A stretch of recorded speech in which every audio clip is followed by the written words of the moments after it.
안녕하세요. 굿모닝 굿모닝 굿모닝 굿모닝입니다. 마가복음 12장 13절에서 17절을 묵상하겠습니다. 그들이 예수의 말씀을 책잡으려 하여 바리새인과 헤롯 땅 중에서 사람을 보내매 와서 이르되 선생님이여 우리가 아노니 당신은 참되시고 아무도 꺼리는 일이 없으시니 이는 사람을 외모로 보지 않고 오직 진리로서 하나님의 도를 가르치심이니이다. 가이사에게 세금을 바치는 것이 옳으니이까 옳지 아니하니이까 우리가 바치리이까 말리이까 한데 예수께서 그 외식함을 아시고 이르시되 어찌하여 나를 시험하느냐 데나리온 하나를 가져다가 내게 보이라 하시니 가져왔거늘 예수께서 이르시되 이 형상과 이 글이 누구의 것이냐 이르되 가이사의 것이니이다. 이에 예수께서 이르시되 가이사의 것은 가이사에게 하나님의 것은 하나님께 바치라 하시니 그들이 예수께 대하여 매우 놀랍게 여기더라. 아멘.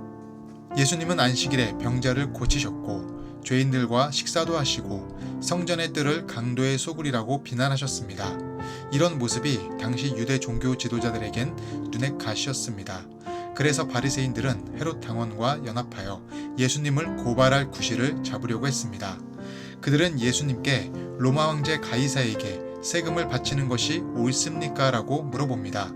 당시 로마 제국은 식민지 나라들에게서 토지세, 소득세, 주민세를 걷었습니다.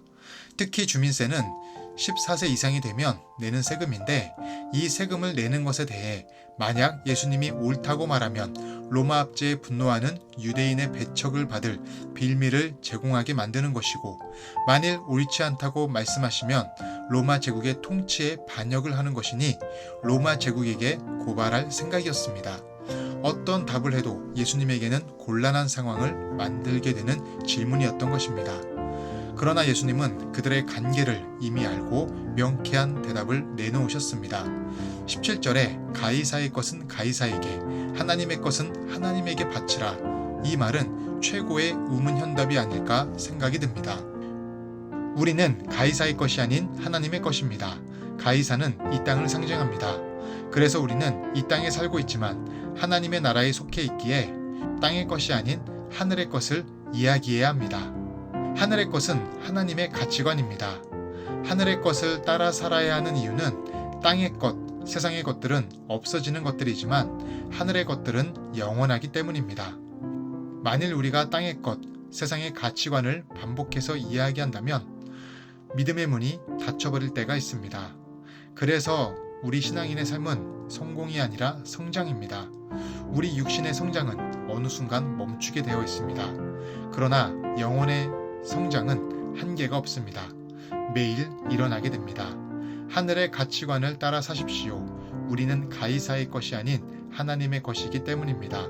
하나님의 소유된 자녀답게 매일마다 영혼의 성장을 위해 노력하시길 바라겠습니다. 기도하겠습니다.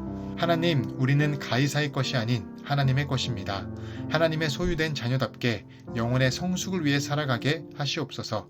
땅의 것을 생각하고 땅의 것을 이야기하는 모습보다 언제나 하늘의 것을 생각하고 하늘의 것을 이야기하는 복된 하늘의 삶이 되게 하시옵소서. 감사하며 예수님 이름으로 기도드립니다. 아멘.